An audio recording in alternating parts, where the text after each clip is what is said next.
السلام عليكم ورحمة الله وبركاته.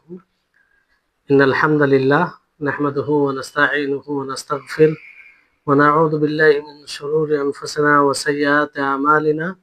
من يهده الله فلا مضل له ومن يضلله فلا هادي له، وأشهد أن لا إله إلا الله وحده لا شريك له، وأشهد أن محمدا عبده ورسوله. أما بعد، رب اشرح لي صدري ويسر لي أمري واحلل عقدة من لساني يفقهوا قولي. رب زدني علما رب زدني علما. اللهم إني أسألك علما نافعا ورزقا طيبا وعملا متقبلا. সম্মানিত আজকের ক্লাসে উপস্থিত সুপ্রিয় ভাই সকল ও সম্মানিত বোন, আল্লাহ তাবারক ওয়া তাআলার অশেষ মেহেরবানি যে আজকে আমরা শেখুল ইসলাম ইবনে তাইমিয়া রাহিমাহুল্লাহর বই আল আকিদাতুল ওয়াসিতিয়ার ক্লাসে উপস্থিত হয়েছি। যেটা আল্লাহ তাবারক ওয়া তাআলার দয়া, তার তৌফিক, আমরা সকলেই নবীর উপরে দুরূদ পাঠ করব, যার কারণে আমরা আল্লাহ তাআলার সন্তুষ্টির পথ পেয়েছি। আল্লাহুম্মা সাল্লি আলাইহি আল্লাহুম্মা বারিক আলাইহি। আমাদের পূর্বে যে পর্ব হয়েছে সেটাতে কথা যে নিয়ে আলোচনা চলছিল, যে হাদিসকে কেন্দ্র করে, সেটি 15 নম্বর হাদিস। আর সেই হাদিসে বিশেষভাবে আল্লাহ তাআলার কুরব, আল্লাহ তাআলা যে কাছে আছেন সেটার বাস্তবায়ন।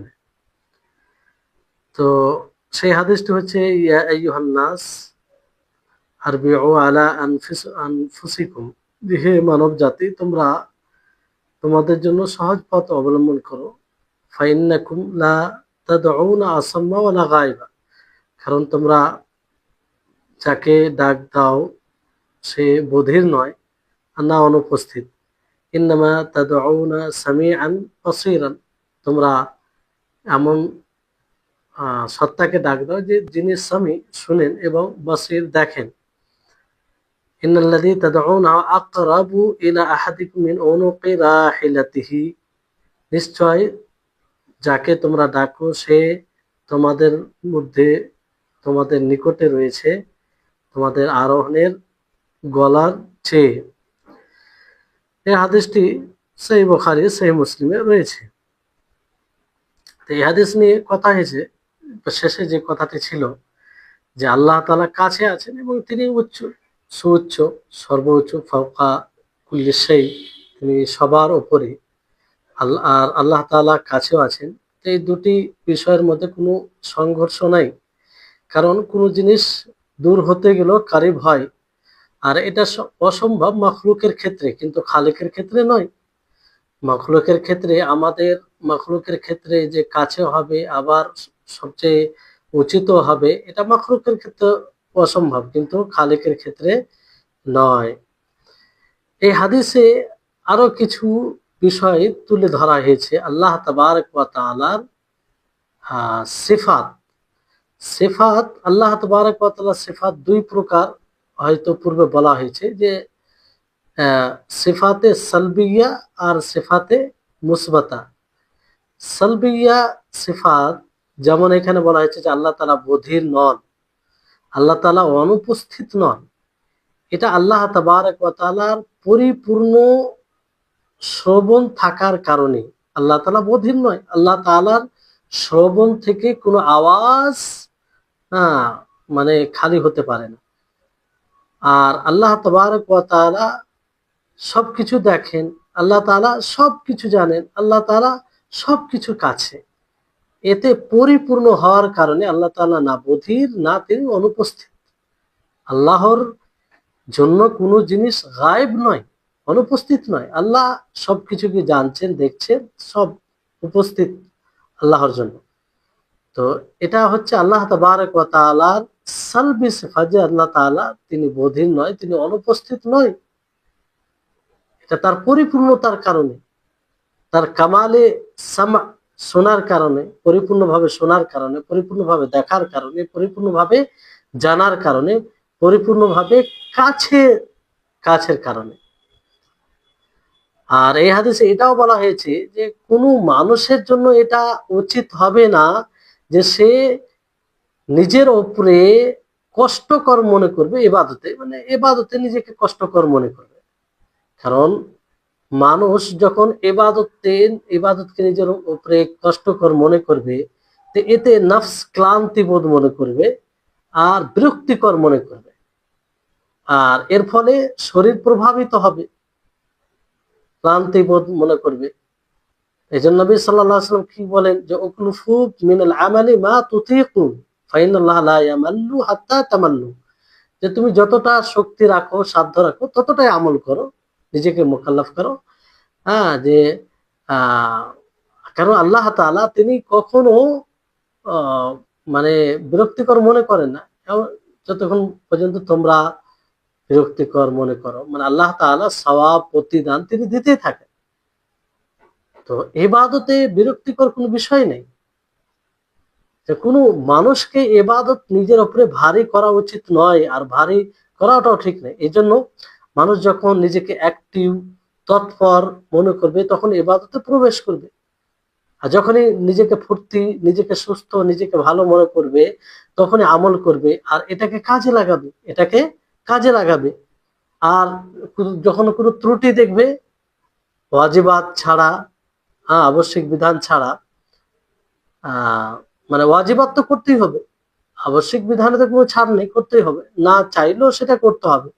কিন্তু নফল ইবাদতে যদি এরকম কোনো দেখে যে মন চাই না, মনোযোগী এখন নেই, কিংবা অন্যদিকে তার মন যাচ্ছে, এরকমটা মনে হয়, তো আগে সেটা সেরে নেব, তারপরে ইবাদত করো।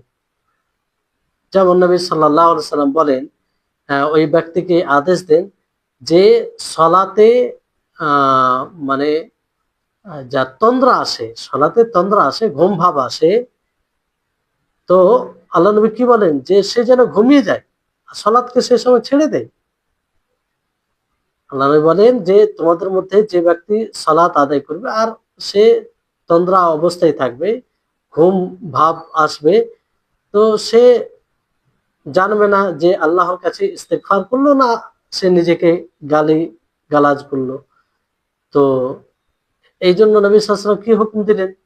নবী সাল্লাল্লাহু আলাইহি ওয়াসাল্লাম হুকুম দিলেন যে তুমি আগে ঘুমিয়ে নাও, তোমার ঘুমটা সেরে নাও, তারপরে তুমি ইবাদত করবে, তারপরে তুমি ইবাদত করবে। এরকম ভাবে নবী সাল্লাল্লাহু আলাইহি ওয়াসাল্লাম তিনি এমন সময়, যেমন যে হাদিসটা বললাম, ফাইনা আহাদাকুম ইযা সাল্লা ওয়া হুয়া নাঈসুন লা ইয়াদরি লাআল্লাহু ইস্তাগফিরু ফায়াসুব্বু নাফসাহু। এই হাদিসটি সহিহ বুখারী সহিহ মুসলিমের হাদিস, মুত্তাফাক আলাইহি রিওয়ায়াত। আর নবী সাল্লাল্লাহু আলাইহি ওয়াসাল্লাম মানে যখন যেটা ইচ্ছা ইবাদত করতেন, যখন ভালো থাকতেন তখন বেশি বেশি করে ইবাদত করতেন, যখন একটু হতো তখন আল্লাহ নবী হয়তো কম করতেন তুলনামূলক। তো নবী সাল্লাল্লাহু আলাইহি সাল্লাম যেমন বলেন, নবী সাল্লাল্লাহু আলাইহি সাল্লামের ব্যাপারে বলা হয় যে তিনি কোনো সময় এমন ভাবে রোজা ছাড়তেন যে ভাবতেন যে আর রোজা রাখবে না, কিন্তু কোনো সময় এমন ভাবে রোজা রাখতেন যে যারা হয়তো উপস্থিত থাকতো তারা বলতো যে আর মনে হয় ইফতার করবে না, লাগাতার রোজা রাখতেন। এরকম নবী সাল্লাল্লাহু আলাইহি অন্যভাবে নবী সাল্লাল্লাহু আলাইহি সাল্লাম কিয়াম করতেন, ঘুমাতেন। তো এই হচ্ছে বিষয়। এগুলো থেকে একটা প্রমাণ হচ্ছে যে ইবাদতকে নিজের উপর ভারী করা উচিত নয়। যখন নিজেকে তৎপর, সুস্থ, ভালো মনে করে তখন ইবাদতে সেটাকে কাজে লাগানো উচিত। আর মন চাই না, অন্য কাজ আছে বিভিন্ন রকমের, যেটা হয়তো অন্যদিকে মনোযোগী হচ্ছে, তো আগে সেটাকে সেরে নিবে, আগে সেটাকে কি করবে, সেরে নিবে। জি। আহ আল্লাহ তাবারক ওয়া তাআলা কাছে, তিনি নিকট আছেন, এর দলিল কোরআনেও আছে। যেমন আল্লাহ তাবারক ওয়া তাআলা বলেন, ওয়া ইযা সাআলাকা ইবাদি আন্নী ফাইন্নী করিব উজিবু দাওয়াতাদ দাঈ ইযা দাআন, যে যখন আপনাকে জিজ্ঞাসা করবে আমার বান্দা আমার সম্পর্কে, ফাইন্নী করিব, তো আমি করিব, নিকটে আছি, করিব, নিকটে। উজিবু দাওয়াতা দাঈ ইযা দান, যখনই কোনো আহ্বানকারী দাওয়াত আহ্বান করে, ডাকে, আমি তার ডাকে সাড়া দিই। তো এই আয়াত থেকে কি প্রমাণ হচ্ছে? এই আয়াত থেকে স্পষ্টভাবে প্রমাণ হচ্ছে যে নবী সাল্লাল্লাহু আল্লাহ তাবারক ওয়া তাআলার কাছে। এই হচ্ছে বিষয়। তাহলে এই হাদিস অনুযায়ী যদি আমরা এগুলোর উপরে ঈমান রাখি, তো কি এর প্রভাব পড়বে? হ্যাঁ, প্রভাব এটা যে বাস্তবায়নের ক্ষেত্রে যে আমরা কখনো ইবাদতকে ভারী করব না নিজের উপরে, কখনো ইবাদতকে ভারী করব না। আর ইবাদত করতে গিয়ে নিজেকে কঠোর করব না, মধ্যম পন্থা অবলম্বন করব। যেমন নবী সাল্লাল্লাহু আলাইহি ওয়াসাল্লাম, দেখেন নবী সাল্লাল্লাহু আলাইহি ওয়াসাল্লাম কোনো সময় ইবাদত করতেন তো করেই যেতেন, কোন সময় করতেন না তো করতেন না। যেমন সিয়ামের ব্যাপারে, যে আল্লাহ নবী যখন সিয়াম রাখতেন তো মনে করতেন যে আর সিয়াম ছাড়বেন না, মানে রোজা ছাড়বেন না। আর যখন রাখতেন না, রোজা রাখতেন না, তখন মনে করতেন যে আর রোজা রাখবেন না। তো আল্লাহ নবী ওয়াসাত ছিল ইবাদতে, মধ্যম পন্থা। তো মধ্যম পন্থা অবলম্বন করতে হবে। ইফরাত তাফরিদ, বাড়াবাড়ি চলবে না। যেমন বর্তমান সমাজে কিংবা এটা বহু আগে থেকে এই ফিতনা চলে আসে যে এক প্রকার এক শ্রেণীর মানুষ আছে ইবাদত করতে এত বাড়াবাড়ি করে যে মানে ইবাদতে লেগে থাকে। যেমন এক শ্রেণীর মানুষ তাবলিগি জামাত যে রয়েছে, দেখবেন যে এমন ভাবে, যদিও তারা ভুল পদ্ধতিতে আছে, মানে বিদাতি পদ্ধতিতে তাবলিগের জন্য যে বের হয় এক চিল্লা দুই চিল্লা, তো এটা তো সরাসরি মানে এতে কোনো সন্দেহ নেই যে এটা বিদাত পন্থী, এটা বিদাত পন্থী, এতে কোনো সন্দেহ নেই। কিন্তু দেখেন মধ্যম পন্থা থাকার না কারণে এমনও আছে যে এর কারণে তাদের পরিবারের সাথে কোনো সম্পর্ক থাকে না। পরিবার কোথায় কি খাচ্ছে, কি খাবে, তাদের ভবিষ্যৎ এরকমটাও খোঁজ থাকে না, সন্ধান থাকে না। বললে তারা বলে যে কি দরকার, আমি তো আল্লাহর ইবাদতে আছি, আল্লাহর পথে আছি, এগুলো কোনো সমস্যা নেই। এটা হচ্ছে ইফরাত তাফরিদ, বাড়াবাড়ি কিংবা পিছিয়ে যাওয়া, এরকম বিষয়। মধ্যম মধ্যম পন্থা নেই, অসৎ নেই। অথচ এই উম্মতে মুহাম্মাদের একটা বৈশিষ্ট্য অসৎ, প্রত্যেক বিষয়ে অসৎ, মধ্যম পন্থা। নবী সাল্লাল্লাহু আলাইহি সাল্লাম যেভাবে ইবাদত করেছেন সেভাবে করবে। তো এই হচ্ছে বিষয়। হ্যাঁ, 3 মাস 3 চিল্লা 2 চিল্লার জন্য বের হয়ে যায়, বাড়িতে কি হচ্ছে না হচ্ছে কোনো খবর নেই। কিংবা ইবাদতে অনেকে আছে যে তাহাজ্জুদে এমনটা পড়বে যে স্ত্রীর হক আদায় করে না। হ্যাঁ, স্ত্রীর হক আদায় করে না। তো এগুলো কি? এগুলো হচ্ছে বাড়াবাড়ি। এটা ইসলাম সমর্থিত বিষয় নয়। জি, তো এটা একটা বিষয়। তারপর আল্লাহ তাআলাকে ভয়, যদি আমরা ঈমান রাখি, স্বাভাবিক আল্লাহ তাআলার উপরে ভয় হবে। সেটা কি? যে এই হাদিস অনুযায়ী আল্লাহ তাআলা সামি, তিনি শুনেন। আল্লাহ তাআলা করিম, তিনি কাছে। আল্লাহ তাআলা বসির, তিনি দেখেন। তো যে আল্লাহ আমি যা বলবো তা শুনবেন, তা শুনেন তিনি, আমার নিকটে আছে, মানে কোনো জিনিস ছুপিত নয়। বসির মানে তিনি সবকিছু দেখছেন। তাহলে বলুন ভয় হবে না? স্বাভাবিকভাবে আল্লাহকে ভয় হবে, যদি আমরা ঠিক মতো এর উপরে ঈমান নিয়ে এসে থাকি। আর আমরা তার বিরুদ্ধাচারণ থেকে, তার অবাধ্যতা থেকে আমরা বিরত থাকবো, এটা স্বাভাবিক বিষয়। জি, তো এটা একটা বিষয়। এই জন্য আমরা আল্লাহর অবাধ্যতা, আল্লাহ মানে আল্লাহর শরীয়তে কে উপেক্ষা, এই কারণে বেশি হয় যে আমরা এগুলোর উপরে সেরকম বিশ্বাস রাখতে পারিনি, ঈমান আনতে পারিনি।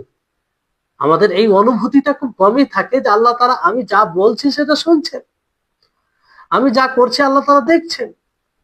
সেটা নির্জনে হোক, যেখানে হোক, যাই হোক, যাই করি না কেন, আল্লাহ তাআলা সবকিছু জানছেন, সবকিছু শুনছেন, সবকিছু দেখছেন।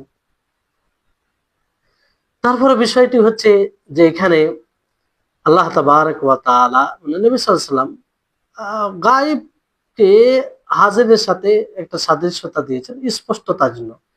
যেমন আল্লাহ নবী কি বলে, ইন্নাল্লাযীনা তাদউনাহু আকরাবা আকরাব আকরাব ইলা আহাদিকুম।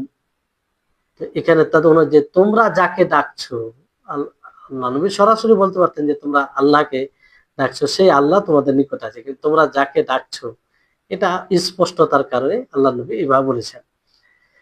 তারপরে মানুষকে এটা খেয়াল করা উচিত, দেখা উচিত যে আহ মানুষ অর্থের দিকে তাকাবে, যেটা অর্থে বোঝা যাবে, মানুষ বুঝতে পারবে, সেটা উপস্থাপন করা করা উচিত। কারণ মুসাফির যখন হয়, যাদেরকে আল্লাহ নবী বলেন এই কথা, মানে ওই হাদিস যেটা, যে হাদিসের ব্যাখ্যা বলা হয়েছে, তারা মুসাফির ছিল। তারা কি ছিল? মুসাফির, যাত্রী।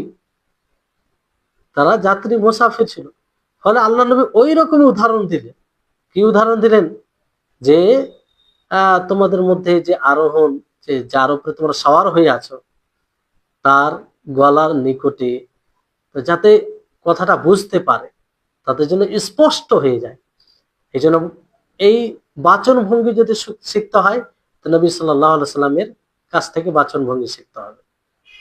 নবী সাল্লাল্লাহু আলাইহি সাল্লামের কাছ থেকে বাচন ভঙ্গি শিখতে হবে। কারণ সম্বোধন যাদেরকে করা হবে, তাদেরকে অ্যাট্রাকশন করার জন্য, তাদের অ্যাটেনশনকে নিজের দিকে করার জন্য আল্লাহ নবীর হাদিসে সব রকম পদ্ধতি অবলম্বন পাবেন আপনি, যেটা চমৎকার, যেটা আকর্ষণীয়, যেটা মানে সত্যি, মানে যদি আপনি সেগুলোকে অবলম্বন করতে পারেন, তো আপনি সবচেয়ে উত্তম মুআল্লিম, শিক্ষক হতে পারবেন, সবচেয়ে উত্তম বক্তা হতে পারবেন, সবচেয়ে মানুষের হৃদয় পর্যন্ত কথা পৌঁছে দিতে পারবেন।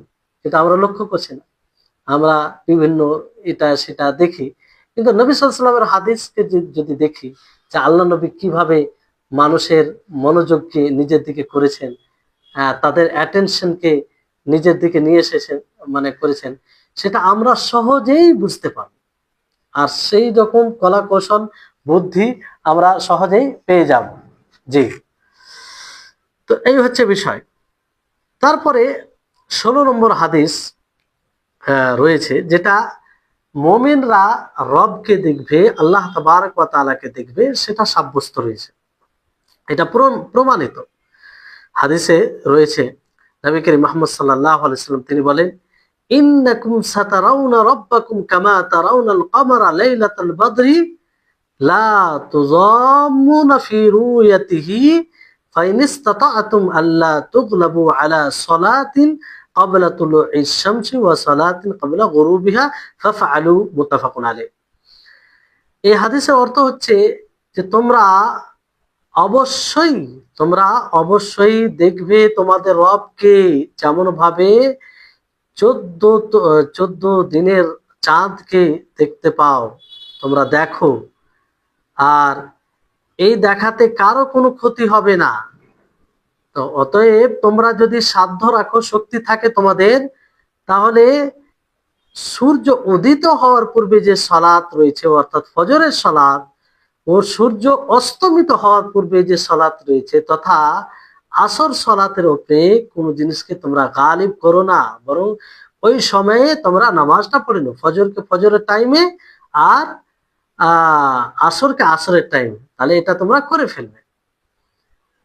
তাহলে এখানে নবী করিম মুহাম্মদ সাল্লাল্লাহু আলাইহি ওয়াসাল্লাম কি বলেন? ইন্নাকুম সাতারাউনা রাব্বাকুম, যে তোমরা তোমাদের রবকে দেখবে। এখানে সিন মানে বাস্তবতার জন্য, তাহকিক এর জন্য ব্যবহার হয়েছে। যেমন ভাবে তোমরা চাঁদকে দেখো, মানে দৃষ্টি, চর্মচক্ষু দ্বারা দেখা, আল্লাহ তাআলাকে মুমিনরা চর্মচক্ষু দ্বারা দেখবে। এজন্য যেমন ভাবে আমরা দুনিয়াতে চাঁদকে দেখি, চাঁদকে চর্মচক্ষু দ্বারা দেখি, তো এখানে দেখার সাথে দেখা সাদৃশ্য দেওয়া হয়েছে। যাকে দেখবো, চাঁদকে, আল্লাহ তাবারক ওয়া তাআলাকে দেখবো, তার সাথে সাদৃশ্য দেওয়া হয়নি। যে না, এটা ভুল বুঝবেন না, এটা ভুল বুঝার কোনো এখানে সুযোগ নেই। মানে চাঁদকে চাঁদকে যেমন দুনিয়াতে আমরা চাঁদকে দেখি, অনুরূপ ভাবে আল্লাহ তাআলাকে চাঁদের মতো দেখবো, নাউজুবিল্লাহ, এরকম নয়। বরং যেমন আমরা চর্মচক্ষু দ্বারা চাঁদকে দেখছি, অনুরূপ ভাবে আমরা আল্লাহ তাআলাকে চর্মচক্ষু দ্বারা দেখবো। জি, এটাতে সাদৃশ্য রয়েছে। আল্লাহ তাআলা কে দেখা চাঁদের সাথে এটা সাদৃশ্য দেওয়া হয়নি, এখানে বিষয়টি বুঝবেন। তারাও না, এখানে বলা একটা প্রশ্ন করি স্যার, মানে এই চারটা আমরা দেখি। জি, বিষয়টি তাহলে স্পষ্ট। তো এবার হ্যাঁ, তাহলে এখানে দেখার সাথে সাদৃশ্যতা রয়েছে। যাকে দেখবো সেটার সাথে কোনো সাদৃশ্যতার বিষয় নয়, কারণ আল্লাহ তাআলা কারো মতো নয়। আল্লাহ তাআলা নিজের ব্যাপারে কি বলেছেন? লাইসা কামিসলিহি শাই, যে আল্লাহ তাআলা কারো মতো নয়। আল্লাহ তাআলা কারো মতো নয়। নবী সাল্লাল্লাহু আলাইহি সাল্লাম কখনো মানে মানুষ যাতে সেই অর্থকে বুঝতে পারে, সেটাকে সেই অর্থটাকে সহজ করার জন্য উদাহরণ দিতেন বাস্তব ঘটনার সাথে, যেটা অনুভব করে যায় এরকম ঘটনার সাথে তিনি উদাহরণ দিতেন। যেমন আবু রাজিন আল আকিল, লাকিদ বিন আমির, তিনি বলে, ইয়া রাসূলুল্লাহ, হে আল্লাহর রাসূল, আকুল্লুনা ইয়ারা রাব্বাহু ইয়াউমাল কিয়ামা, আমাদের মধ্যে কি প্রত্যেকেই রবকে কিয়ামত দিবসে দেখবে? ওমা আয়াতু যালিকা ফি খালকিহি, আর তার নিশান আলামত মাখলুকের মধ্যে কি হবে? তো নবী সাল্লাল্লাহু আলাইহি ওয়াসাল্লাম বলেন, কুল্লুকুম ইয়ানজুরু ইলাল কামারি মুখাল্লিয়ান বিহি, মুখাল্লিয়ান বিহি, যে তোমাদের মধ্যে প্রত্যেকেই চাঁদের দিকে দেখে, তো খালি খালি দেখে কি দেখে না? তো তারা বলে, হ্যাঁ, কেন খালি মানে দেখে।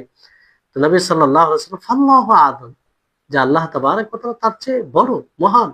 চাঁদ তো তার সৃষ্টি, চাঁদ সৃষ্টি।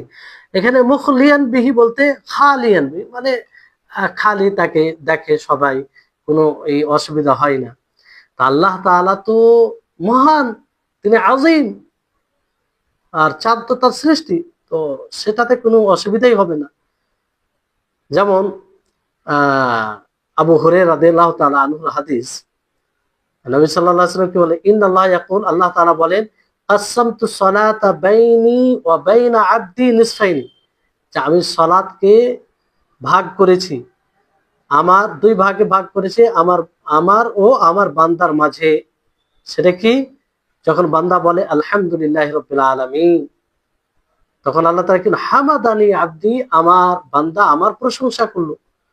আর এটা সকল মুসাল্লিকে শামিল। আর এটা স্পষ্ট যে সকল মুসাল্লি এই আয়াতে অন্তর্ভুক্ত। এই জন্য প্রত্যেকের জন্য আল্লাহ তাআলা এটাই বলে, যতজন আলহামদুলিল্লাহ রাব্বিল আলামিন বলে, তার জন্য আল্লাহ তাআলা কি বলেন, হামাদানি আবদি, আমার বান্দা আমার প্রশংসা করে। একই সময় এটা কার জন্য? এটা আল্লাহ তাআলার জন্য সম্ভব, বাকি অন্য কেউ সম্ভব নয়। তো এতে এটা যেমন অসুবিধা নেই, অনুরূপ ভাবে আল্লাহ তাআলাকে সবাই দেখবে, তাতে কোনো সমস্যা নেই। তো হাদিসে যেটা বলা হয়েছে, কামা তারাউনাল কামারা লাইলাতুল বদরি, যে তোমরা যেমন 14 তারিখের যে চাঁদকে দেখা যায় স্পষ্ট আলোকিত, হ্যাঁ, ওইভাবে তোমরা দেখবে। মানে চাঁদের মতো আল্লাহ তাআলাকে দেখবে তা নয়, মানে ওইরকম ভাবে তোমরা চর্মচক্ষু দ্বারা আল্লাহ তাআলাকে দেখবে। আর লাইলাতুল বদর বলা হয় 14 তারিখের অথবা 13 অথবা 15 তারিখের চাঁদকে। আর মধ্যে হচ্ছে মানে ওয়াসাত 14 তারিখ। ইবনুল কাইয়িম রাহিমাহুল্লাহ তিনি বলেন যে বদর আহ, ছয় ছয় রাত, মানে 8 রাতের পরে। তো যাই হোক, 14 তারিখের চাঁদ এটা স্পষ্টভাবে আলোকিত পুরো থাকে। তারপরে নবী সাল্লাল্লাহু আলাইহি ওয়াসাল্লামের যে বাক্য, লা তুজামুন ফি রুয়াতিহি, তুজামুন, এখানে অন্য হাদিসে মানে এই শব্দতে এসেছে লা তুজারুন, লা তুজামুন, হ্যাঁ, এটা মানে মানে অন্ধকার, এক অন্ধকার থাকবে না, মানে কিছু অন্ধকারের কারণে যে কিছু অংশ কিছুকে ছুপিয়ে দেয়, ছুপে যায়, এরকমটা হবে না। মানে আল্লাহ তাআলাকে সবাই দেখবে, কোনো অন্ধকার কোনো এরকম বিষয় ছুপিত থাকবে তা নয়, সবাই দেখবে একই রকম, সবাই একই রকম দেখবে। আর কেউ বলেছেন যে আহ মানে যেমন কিছু অংশ কিছুর সাথে না মিলে যাওয়া, এটা এক কথাই এমনটা হবে না। যেমন দুনিয়াতে কোনো জিনিসকে দেখলে কারো জন্য কিছু স্পষ্ট হয়, কারো জন্য স্পষ্ট হয় না, তো এরকমটা আল্লাহ তাআলার ক্ষেত্রে হবে না।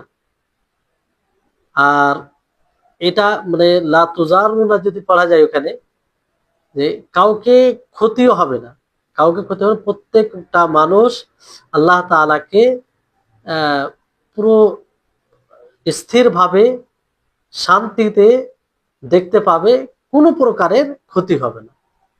জি, এইভাবে আল্লাহ তাআলাকে দেখবে। তারপরে নবী সাল্লাল্লাহু আলাইহি সাল্লামের বাক্য, ফাইন ইসতাতাআতুম, আল্লাহ যে তোমরা যদি তোমাদের সাধ্যে থাকে তাহলে সূর্য উদিত হওয়ার পূর্বে যে সালাত রয়েছে অর্থাৎ ফজরের সালাত, আর সূর্য অস্তমিত হওয়ার পূর্বে যে সালাত রয়েছে অর্থাৎ আসরের সালাত, এই দুই সালাতকে তোমরা সময় মতো পড়বে, সময় মতো পড়বে। তাহলে বোঝা যাচ্ছে এই দুই সালাতের গুরুত্ব অনেক, ফজিলত অন্য সালাতের তুলনায় বেশি। আসরের সালাত এই জন্য বলা হয়, কেউ বলে যে আসর সালাত ফজর থেকে বেশি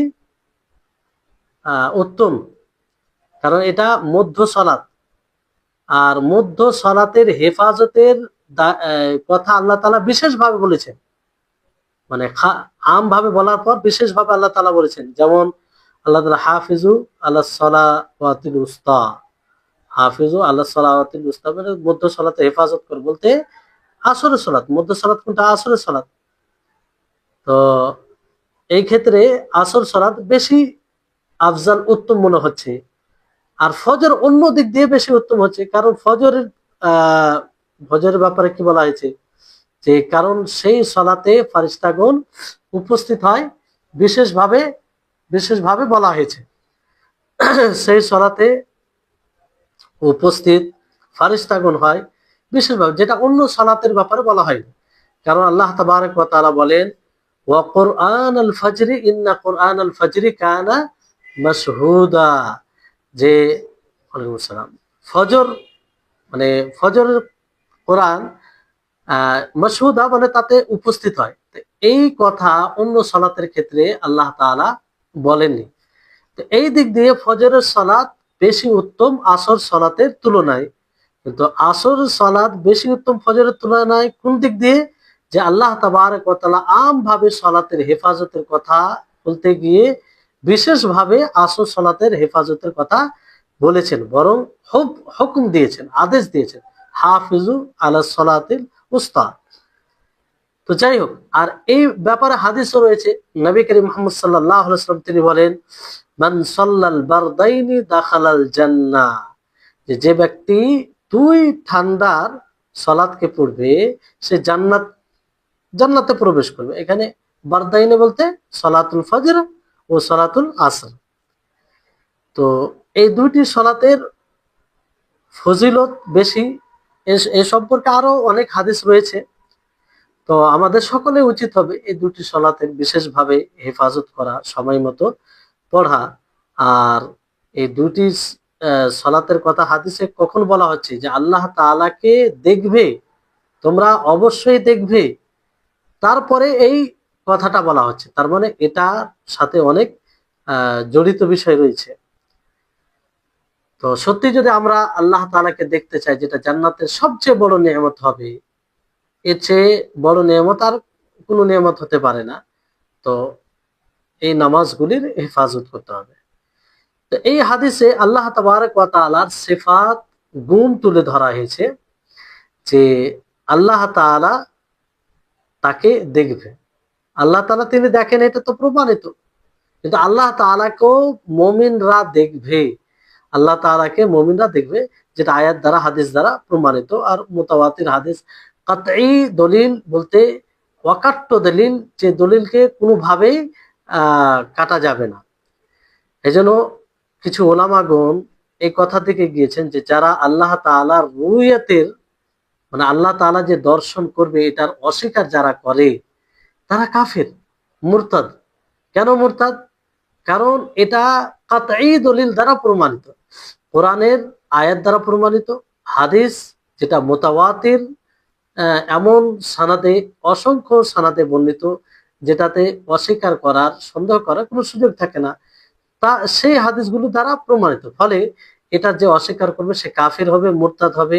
আর প্রত্যেক মুমিনের উপরে এটা জরুরি, এটাকে স্বীকার করা, এর উপরে ঈমান আনা। আর যদি অস্বীকার করে তাহলে সে কাফির হবে। কারণ নবী সাল্লাল্লাহু আলাইহি সাল্লামের বাণী ইন্নাকুম সাতারাউনা রাব্বাকুম, যে তোমরা অবশ্যই তোমাদের রবকে দেখবে। এটা কাতঈ দলিল, এটাও কাতঈ দলিল। এর চাইতে আর কাতঈ দলিল কি হতে পারে?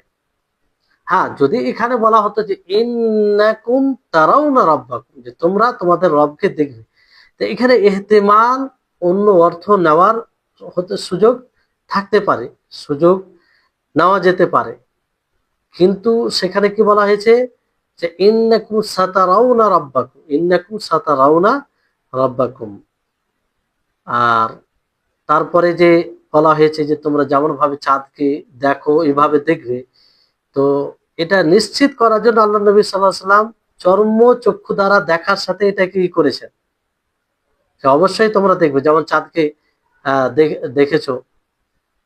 আর এমন জিনিস দ্বারা আল্লাহ নবী উদাহরণ দিলেন যেটা আমরা অনুভব করি, যেটা আমরা দেখতে পাই।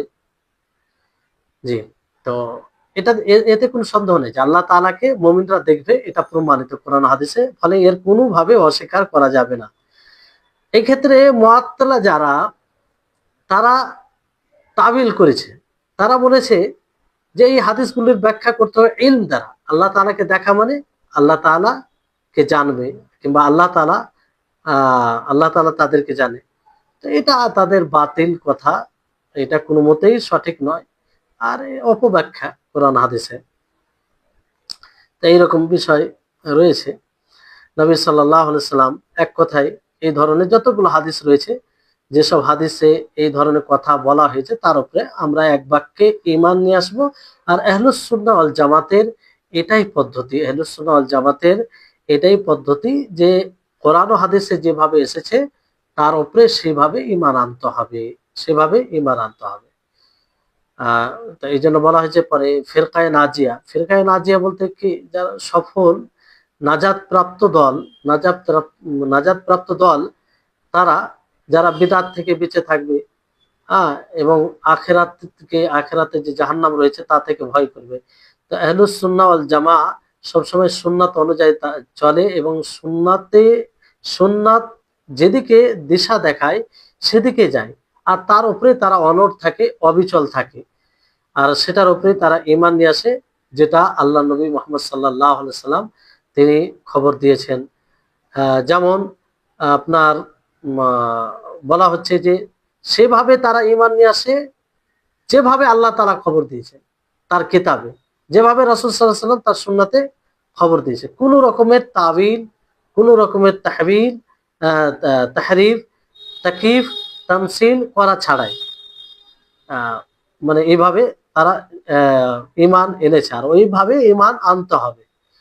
তাহরিফ বলতে বিকৃতি করে, তাতিল বলতে অস্বীকার করে, আর তাকিব বলতে তার ধরন বর্ণনা করে, আর তামসিল বলতে সাদৃশ্য দিয়ে। তো এগুলো আহলুস সুন্নাহ ওয়াল জামাতের পদ্ধতি নয়। আহলুস সুন্নাহ ওয়াল জামাত তাহরিফ, তাতিল, তাকিব, তামসিল ছাড়াই ঈমান আনতেন। তো এই হচ্ছে বিষয়। তারপরে যে বিষয়টা শুরু হচ্ছে ইনশাআল্লাহ সেটা অন্য বিষয়। তো এটা আগামী ক্লাসে শুরু হবে। আজকে ক্লাস এখানেই ইতি করছি। ইনশাআল্লাহ পরবর্তী ক্লাসে পরে যে বিষয়গুলো রয়েছে সে নিয়ে শুরু হবে। আর আপনারা সকলে জানেন যে আগামী সপ্তাহ ক্লাস বন্ধ থাকবে। ইনশাআল্লাহ পরের সপ্তাহে যখনই ক্লাস শুরু হবে পূর্বের মতো ধারাবাহিকভাবে ক্লাস চলবে। আল্লাহ তাআলার কাছে দোয়া করি আল্লাহ যেন আমাদের সকলকে বোঝার তৌফিক দান করেন, আমাদের জন্য এসব বিষয়কে সহজ করেন। আল্লাহ তাআলা আমাদের ইলমে বারাকা দান করেন। আর সর্বোপরি আল্লাহ তাআলা যেন আমাদের সকলকে ইলমে নাফে দান করেন, যে ইলম দ্বারা আমরা ইহকাল ও পরকালে উপকৃত হতে পারবো, লাভ অর্জন করতে পারবো। আল্লাহ তাআলা আমাদের সকলকে সার্বিকভাবে তৌফিক দান করেন। আসসালামু আলাইকুম ওয়া রাহমাতুল্লাহ।